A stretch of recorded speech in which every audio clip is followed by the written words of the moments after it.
I saw a lot of talk today from people outside Detroit about how good Cade Cunningham can actually become. On today's episode, I want to talk about how good Cade Cunningham was and how great he is going to become in the future for the Detroit Pistons.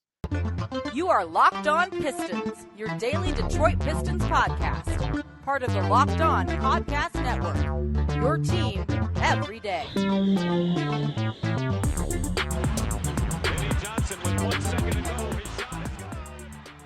What's the deal? Welcome back to another episode of Locked On Pistons podcast. Per usual, I'm your host, Kuka Hill. You can find me over on Twitter at Kuka Hill. I want to thank you guys for making Locked On Pistons your first listen of every single day. We are free and available on our podcast platforms. And if you haven't already, head to the YouTube channel at Locked On Pistons. Hit that subscribe button or leave us a 5-star review on whatever podcast platform you are listening to this on. That's another great way to support the podcast. So I'm recording this on February 20th, at the night of February 20th. All-Star weekend is over, obviously, and there's no basketball going on. So, of course, you're going to get a bunch of random talk going on in the NBA community because everyone's bored and got nothing else to watch and nothing to talk about. We got a lot of All-Star game talk about how to fix the All-Star game. Players don't take winning seriously. There's all kinds of stuff talking about in the NBA community. But I happened to get on Twitter today, and I saw that one of the main things being talked about in the NBA community and our very own sponsor, FanDuel, which, by the way, is what today's episode is brought to you by. Official sportsbook of the Locked On. Make every moment more. Visit FanDuel.com/LockedOn to get started today. By our very own FanDuel tweeted out their redraft of Cade Cunningham's draft, and he was going third behind Evan Mobley and Franz Wagner. There's also been a lot of talk about, will Cade Cunningham ever reach the level of SGA? Because there was those rumors a few years ago during the draft night, or before draft night, that the Pistons could have traded that number 1 overall pick for SGA. I don't know how true that was. I've heard a lot of people come out and say that was not true. I guess we'll never know. But that's caused a lot of talk apparently today because there's nothing else to talk about. And a lot of people are just crapping on Cade Cunningham. A lot of people acting like he can't get to the level that SGA's at, acting like he hasn't performed up to expectations of a number 1 pick, yada, yada, yada, all that kind of stuff. And I'm not going to turn this into a Cade versus SGA kind of thing. I'm actually not even going to talk about SGA. SGA is amazing. He's brilliant. He's an absolute monster. I have no reason. I don't really want to talk about SGA because he's great. And I'm not trying to go after him. So we're not going to talk about that. All I want to do is, just in case there's anyone listening to this that's outside of Detroit or not a Pistons fan that happen to listen to this, I need people to just be reminded of how good Cade Cunningham is and how good he's going to be. And maybe some Pistons fans needed just some reminder because we haven't seen him in a while. So these are some stats I just want to read out, and then I will talk about something else concerning Cade. But these are just some stats I want to read out concerning Cade Cunningham. So last year, he was on pace to become the 10th rookie in NBA history to average at least 17 points a game, 5 rebounds, and 5 assists. Only 10 rookies have done it. Okay? Through 59 career games last year, only other players to have 1,000 points, 320 rebounds, and 320 assists were LeBron James, Michael Jordan, Magic Johnson, Luka Doncic, Alvin Adams, and Oscar Robertson. Looks like pretty elite company. In the month of March of last year, and we all know how great he was after the All-Star break, but we'll get to that. In the month of March, he averaged 23 points a game, 5.9 rebounds, 7 assists. The only other rookies to do that in a month in NBA history were Michael Jordan and Oscar Robertson. And just to let you guys know how badly Cade Cunningham gets hated on by everybody, how badly the whole playing for Detroit hurts you, is that he did this. He was one of the only rookies ever, 3 other guys, the GOAT and Oscar Robertson, to do it. He still didn't win Rookie of the Month because win-loss matters, apparently. And Scotty Barnes won it because his team was winning over in the Raptors actually have a good team. So even with him doing that, he still didn't get Rookie of the Month. Just to give you an idea. Last year, Cade Cunningham was double-teamed 12.8 possessions per game, which is by far the first among any rookie. 12.8 possessions a game as a rookie, he was being double-teamed. And last year, after the All-Star break, the Detroit Pistons were plus 5.9 points better with Cade on the floor. They were minus 10.7 with him off the floor. That's a 16-point differential. And then, to go, if you want to talk about this year, which, he's obviously was dealing with some injuries. He got surgery on his shin. But if you just want to go off the first 10 games of the year, he played 11, or the first 11 games, I should say. First 11 games, he played 12, but in that final game against Boston, he looked like he could barely move, and that was the last game he played before getting surgery. But in the first 11 games, you just take out that final game he played in. First 11 games of this year, you think that Cade was out here sticking up the joint. You'd think that Cade was out here playing like a bum. He was averaging 21 points a game, 6.5 rebounds, and 6.4 assists on 43% shooting. Now, his outside shot still was struggling at 31%. He was shooting 83% from the free throw line, but he was dealing with the shin injury. And despite that, he's putting up 21, 6, and 6. Couldn't get no elevation on his shot. Couldn't get no air underneath his shot. Couldn't really explode like how he was last year because of his shin injury. And despite that, he still was putting up these numbers. That's what Cade Cunningham was doing while dealing with the shin injury. So for those out there who think that Cade just hasn't lived up to expectations or that Cade hasn't looked good, I don't know what Cade Cunningham you've been watching. He has. He's looked really good, especially when you take into context this. And this is where I wanted to go with it next. And for the rest of the podcast, the second and third segment, we're going to be answering a mailbag, some questions that you guys sent in. And this actually will transition us into one of the first questions I'm going to answer in the second segment. But look, we all love our Pistons. We all love the Pistons players, okay? But at some time, you guys got to be realistic about some stuff. And at this point, since we're talking about Cade, and I'm defending Cade here, I'm going to be realistic here. Cade Cunningham has been surrounded with probably some of the worst supporting cast any number one overall pick has been given. It's been a terrible supporting cast. Cade Cunningham hasn't had spacing. He hasn't had adequate teammates. He hasn't had great teammates. He hasn't even had mostly good teammates. He has been dealt a pretty bad hand when it comes to his surrounding pieces. Until All-Star break last year, he didn't have a big man who could finish a layup within 5 feet. He didn't have that on the roster until they got Marvin Bagley. So he didn't have a roll threat. He didn't have a lob threat. He didn't have any big men that could really set screens. We already see how badly Isaiah Stewart struggles with that this year while he's out until Marvin Bagley showed up. And I don't even think Marvin Bagley's a good screener. He just could get to the rim and have some lob gravity. So he didn't have that for the majority of last season. And you guys know I'm a big Killian Hayes fan, but he played the majority of last season with Killian Hayes as his opposing backcourt partner. Killian Hayes, who was shooting 39% from the field, 31% from deep. Now, if he got to play with this Killian over the last, before these last 10 games, last 2-3 months, maybe it would have been different, but he was playing with a pretty bad Killian Hayes in the starting lineup. He's played with Hamidou Diallo and Killian Hayes all on the same floor at the same time. What kind of spacing is that? Like, he's played with some absolutely terrible rotations, lineups on the floor. He's been asked to carry such a large load for this Pistons team to make them respectable, just so they don't get blown out every night and look like an embarrassment. Cade has to put all that on his shoulders. And in the process of Cade trying to put that on his shoulders I don't want to say 2 years. He only played 11 games, 12 games this year. But last year, in the first 11 games this year, even other things that happened, in the process of that, you have Killian Hayes, who's trying to become a better shooter. You have Isaiah Stewart, who's trying to prove that he's an outside shooter. So in the starting lineup with him, he got to a four-man who hasn't proven to be a stretch big, who guys are just sagging off of. And look, this is fine for Isaiah Stewart's development. Isaiah Stewart's going to get a lot of open shots. But while Cade was on the floor, it's not good for Cade. Do you remember that game-winning three that Isaiah Stewart ended up hitting from the left corner in one of the earlier games of the season at LCA? Yeah, we look back at it and say, yeah, what a great shot from Isaiah Stewart. Happy he was able to hit it. Cade found him. But you want to know what you really should be looking back at that? And when you talk about Cade Cunningham conversation, the fact that he drove to the rim and there was literally two guys standing there at the rim double teaming him without a care in the world that Isaiah Stewart is at the three-point line in the left corner and just let him shoot a wide open three. Again, it's good for Stu, good for his development, but that just shows you the kind of spacing that Cade Cunningham has been dealing with for a year and 11 games, 12 games into his career. And despite that, he's been able to put up some numbers. So this is why I hope, and this is something that we're going to talk about. Oh, actually, there's one more stat I actually want to say real quick. I saw a lot of people saying that Cade Cunningham can't finish. He struggles finishing around the basket.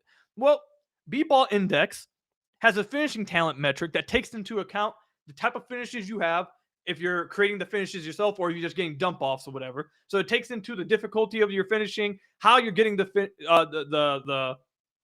getting to the rim, how you're getting those looks, and the quality of spacing, all that stuff. They take into account all that to put in together your finishing talent metric. And among all rookie point guards since 2013, Cade Cunningham was number one in their finishing talent metric. So that takes into account the awful spacing that he's had. That takes into account the kind of tough shots he had to take around the rim because he hasn't had someone that can really set screens and create space for him coming off pick and rolls, all that kind of stuff. Cade has been given a really tough hand throughout the year and 11 games, along with the fact he's dealt with the shin injury, and he's still put up numbers, and he's still shown pretty good stuff. And again, he put up 21, 6, and 6 on 43% shooting. You'd think he was shooting 30%, averaging 12 points a game or something. You'd think he was out here playing like trash. I don't get it. I don't get why everyone tries to hate on Cade. I guess it's just because he plays with Detroit and people don't watch, and they watch.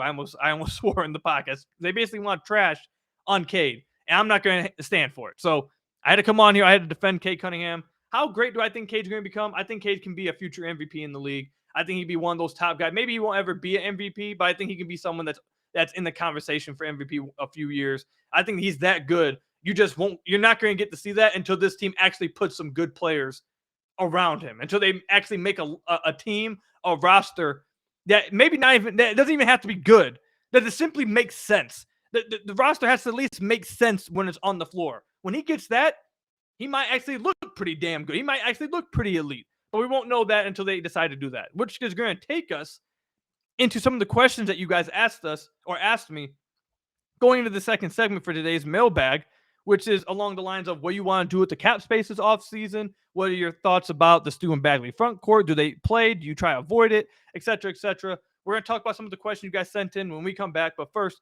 I got to tell you guys about one of our sponsors, FanDuel. The midway point of the NBA season is here, and now is the perfect time to download FanDuel, America's #1 sportsbook.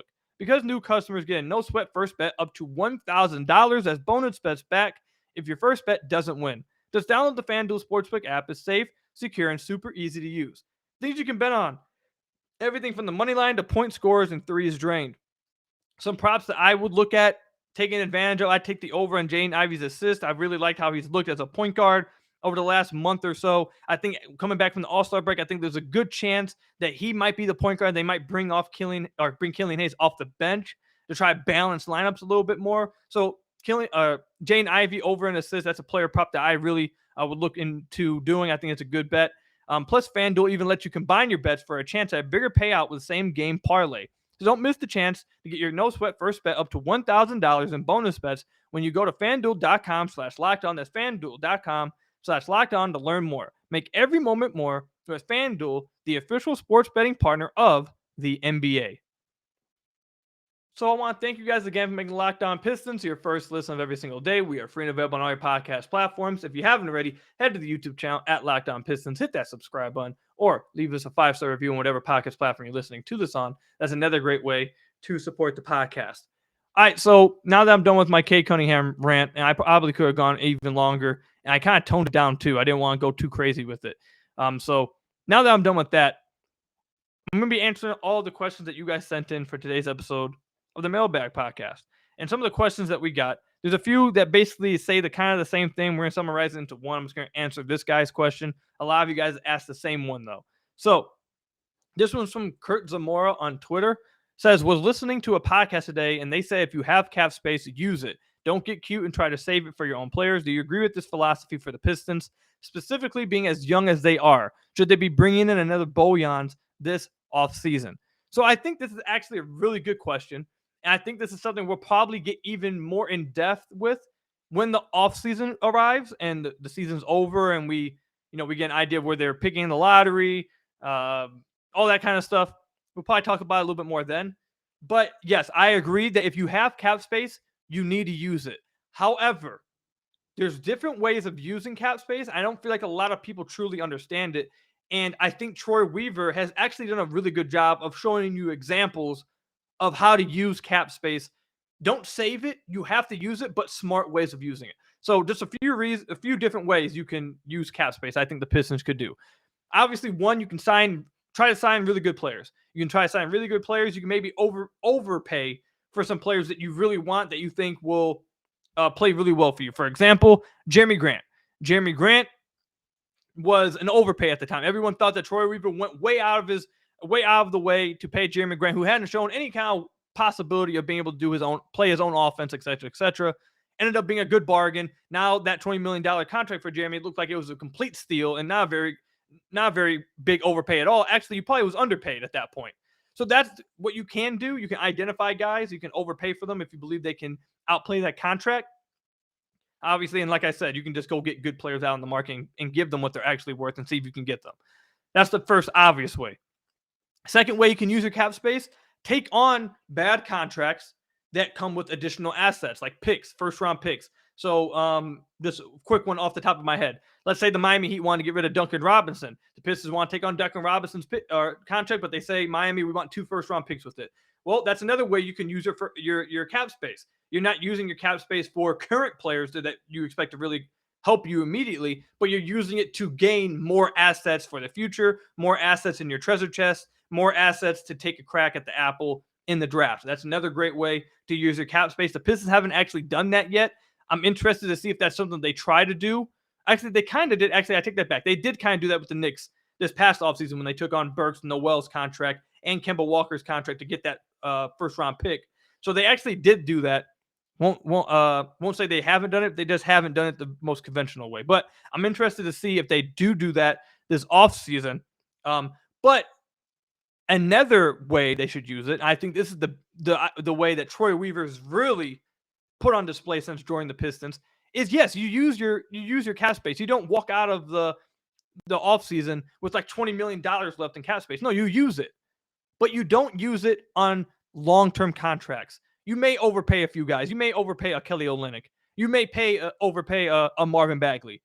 And you may pay some guys that may not be in the NBA in a few years, in Jahlil Okafor or Josh Jackson or Frank Jackson, guys like that. You may use that.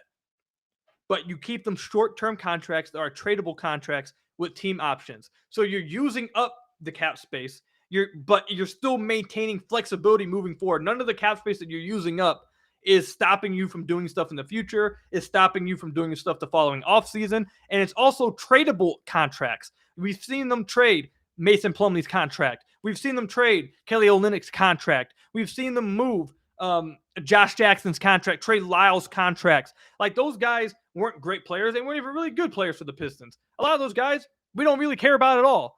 But they were movable contracts. You used up your cap space, maybe overpaid a little bit for them, but they were still movable contracts with team options on them. So teams that were taking on the contracts can look at it as an expiring kind of deal. We're going to get this contract. It's a 2-year deal, but in the second year is a team option.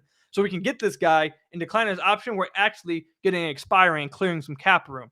So I think Troy Weaver has done actually a really good job with that by spending his cap space, not leaving the offseason by holding on to the cap space, but keeping the contracts that he's signing as tradable contracts. Heck, we even saw Jeremy Grant get traded, his contract.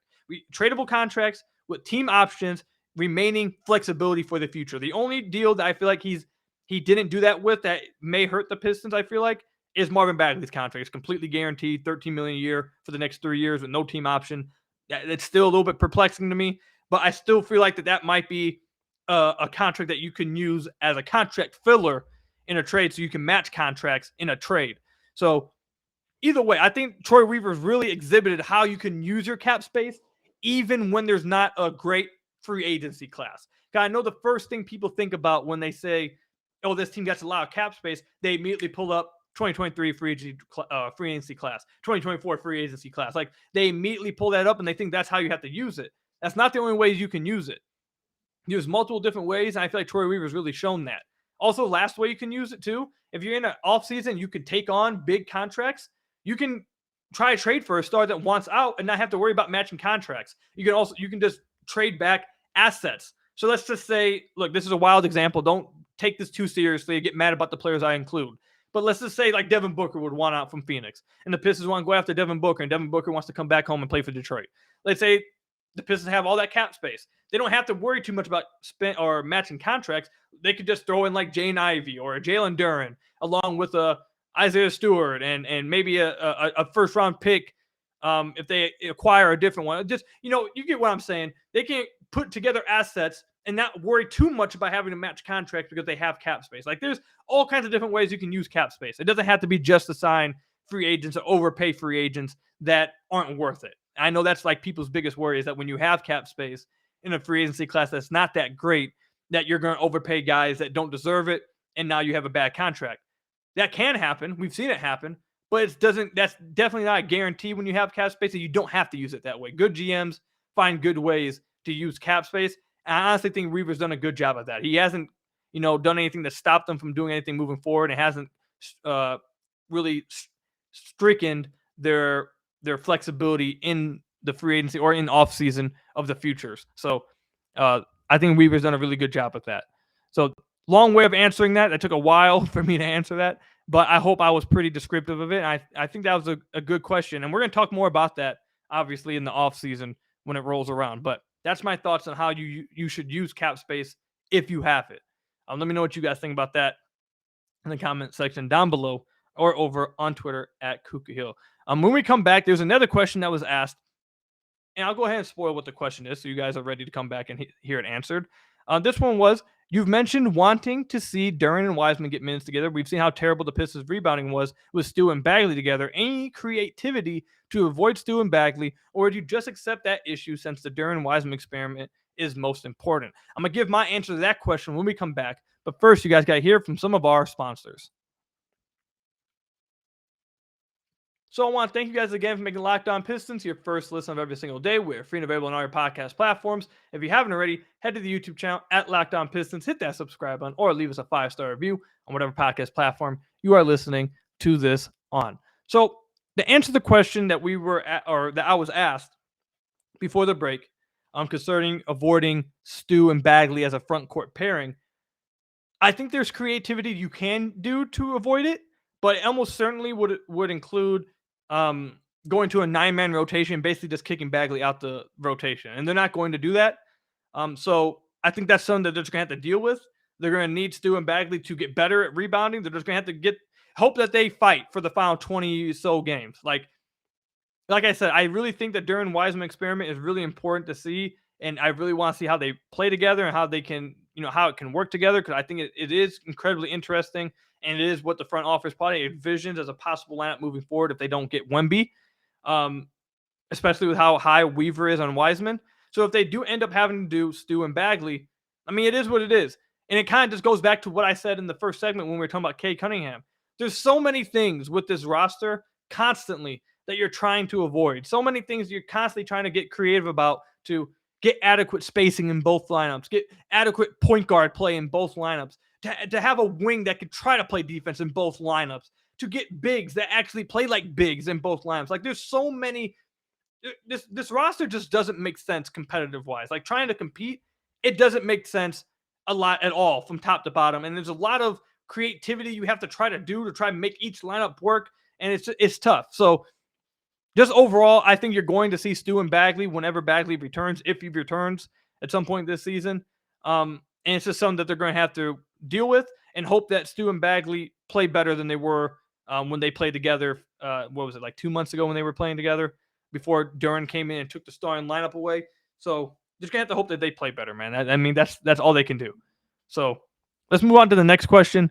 This one's from Sam Brillinger. It says, do you think Bojan Burks are going to be shut down soon to prevent injuries for next season and finish the season tank?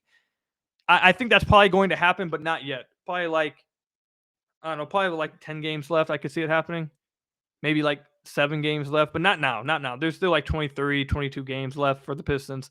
It's a little too early to do that, but I wouldn't be shocked if that happened in like 2-3 weeks from now, though. Just get all the young guys a bunch of run. I wouldn't be shocked at all if that's what they did. They've done that the last few years.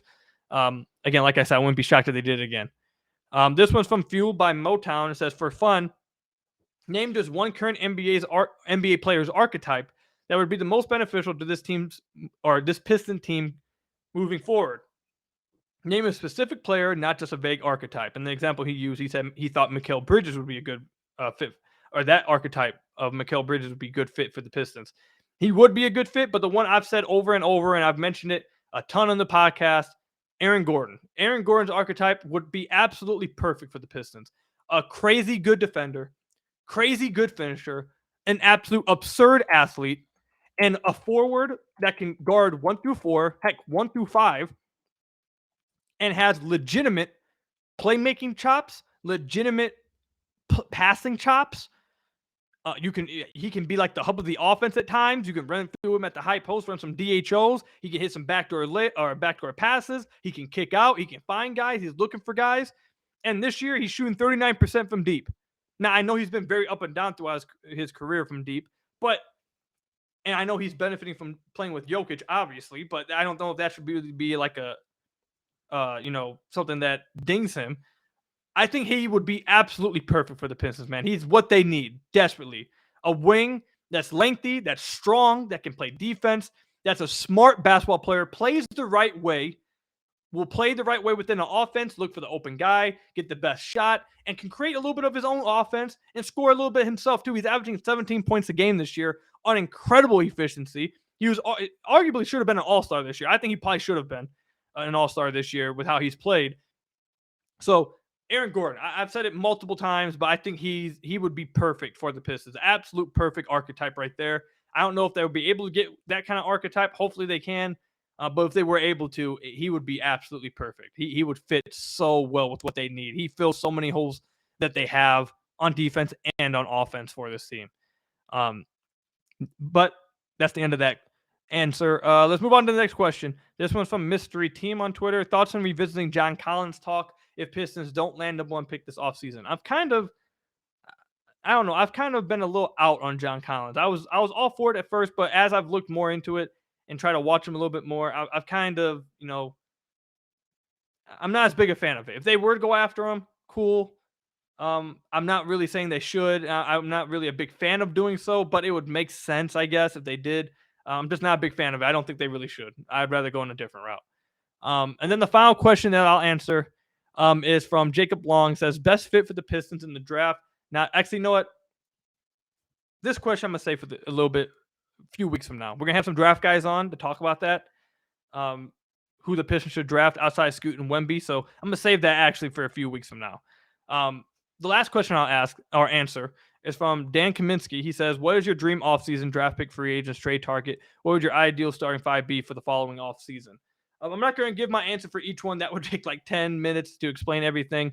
But I will say just overall what my dream offseason would be is the Pistons get a top 2 draft pick and they use their cap space and use trades to not try to go all in next year, but to simply create a competent basketball team where you can look at on the floor and say they may not be good enough, but what they're doing, the pieces on the floor, they make sense in theory. Like, for example, I feel like the Pistons did a good job of this the first 2 years of the rebuild. Obviously, the rookies weren't good enough. Sadiq wasn't good enough. Stu wasn't good enough. Killian Hayes was hurt for the majority of his first year, but he obviously wasn't good enough. Frank Jackson wasn't good enough. Josh Jackson wasn't good enough. Mason Plumlee's not great enough, but I thought Mason Plumlee actually was fine for the Pistons. I thought he was actually pretty good for the Hornets too this year, by the way. Jeremy Grant was pretty damn good, but he's not good enough for a number one role. Like, all those guys weren't good enough, but their archetypes, when you put them on the floor, it made sense on the floor. You had spacing. You had a center who could set screens and pass the guys and find guys that were open. They weren't able to hit all the shots. They weren't going to be able to create as many great shots and hit them consistently enough. But when you looked at them on the floor, they're like, okay, I see what they're trying to do. It makes sense. They can play competent basketball. They can actually try to run an offense that makes sense. They can try to run a defense that makes sense because the players, while they're not very good, their archetypes fit together and they make sense. This year, you can't say any of that. Nothing makes sense with this roster. The roster put together doesn't make any sense competitive-wise. So I just hope going into next year that, yes, they take a little bit of a step forward, but in the offseason, they really just try to address the competence of the roster. Get some guys that, in theory, should be spacers. Get some guys that, in theory, will be able to set screens. Okay, like, get some guys on the wing that have size and that you hope can defend the 3, the 4, the 2 position. Like, get some guys like that to where, again, they may not be good enough. They may not actually be good enough to win games, but at least we'll be able to watch. It looks like it'll make sense. And the players on the floor will be able to actually run a competent offense and be able to actually play competent basketball because at least it will make sense on the floor. So that's what I really want this team to be able to do next year. I don't care if they make the playoffs. I think they need to make improvements. I think they need to be competing for the playoffs. But mainly, I just want these guys to have a fair chance at, specifically Cade, man. I just want Cade to have a fair chance at being as great as he can be and have a roster that will allow him to try that. Like, I guess I'll end it off here. my number one dream thing for next year, as of right now, be able to have a roster that allows Cade to have a lineup where he's able to run 5 out and just hunt mismatches. That's all I want. That literally would be a dream come true for me. Everything else, you could fail with everything else. I'd be mad about it. But if Cade were able to run an offense where it's 5 out, he sees the mismatch he wants. He can call a guard up to set a screen and get that mismatch. He can call a big man up to get that mismatch. And then all 4 guys are in theory shooters, and then they just space the floor out for him, and he's able to attack mismatches all the time. That's my dream come true, man. You watch these other NBA teams, you watch these other NBA stars. You think Luka's constantly going up against Jason Tatum on defense? You think Luka's constantly going up against Lou Dort or the Marcus Smart or like some of the best defenders every possession? Hell no. None of these stars are doing it. Why would you purposely go out to make life harder on yourself? All it is in the NBA now is hunting out mismatches, attacking it, creating advantages for yourself and then for your teammates. That's all it is over and over. And for Cade, outside of one game last year against the Utah Jazz, he's consistently just been asked to go against the other team's best defender every possession. It makes no sense. That's all I want. That would be my number one dream. Just get Cade a lineup that he can go out there and play 5 out and hunt mismatches and attack it over and over. He's great enough. He's going to be a great enough scorer. He's going to be a great enough pull-up mid-range shooter. He's going to be a great enough finisher, and he's a great enough passer to take advantage of whether himself scoring or once he gets past his mismatch to then find an open player and give them a chance. That's all I want, quite literally. That's all I want from next year, and I pray that Weaver please does this in the offseason. That's literally all I want. That would be my dream offseason. But I went on a little bit right there with a rant. Look, man. I just want Cade to succeed, man. Please. That's all I've got for you guys today, man. Thank you guys for making Locked On Pistons your first listen of every single day.